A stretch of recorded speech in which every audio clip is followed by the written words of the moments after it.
Valenciana Ilonggo style guys na pangluto. Ilagay ko na guys ang aking manok. Ilagay ko na ang atay. Ilagay ko na ang aking sausage. Lagyan natin ang black pepper. Namaya ko na siya guys. Itimpla ng para may lasa ang manok. Ating mga sangkap guys. Lagyan natin ang konting asin. Guys, naglagay ako ng konting tomato paste para mamaya medyo matingkad ang ating kulay ng Valenciana guys. Depende sa inyo guys kung maglagay kayo o hindi. Basta ako malagay ako guys. Nasa inyo na yun guys. Nilagay ko na ang aking malagkit. Tapos guys, ang isabaw ko dyan guys ay royal.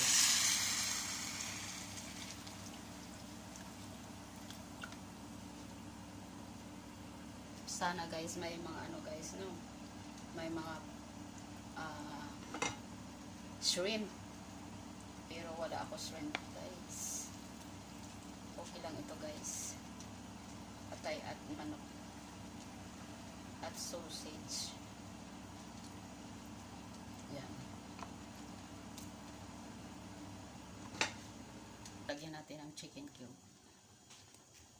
Tapos naglagay ako ng carrots guys kasi may isang piraso, ilagay ko na lang guys para hindi sayang guys. Yan, ilagay ko na guys ang green bell pepper ko at saka green peas.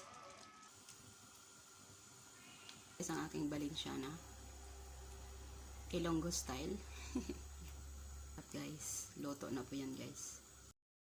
Hello guys, itry na natin ang aking niluto na guys na Valenciana. Basta Ilonggo, manamit magluto sang Valenciana. Tuod na guys. Tara, kain pa tayo. Thank you Lord.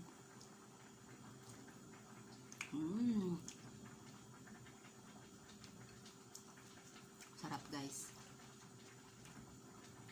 Basta Ilonggo guys, masarap magluto ng Valenciana.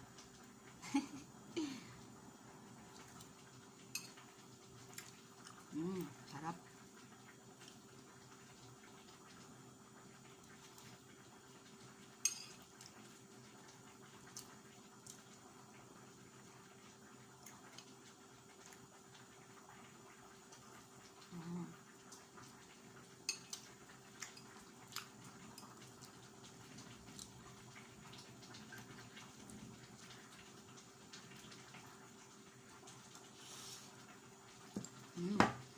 Sarap.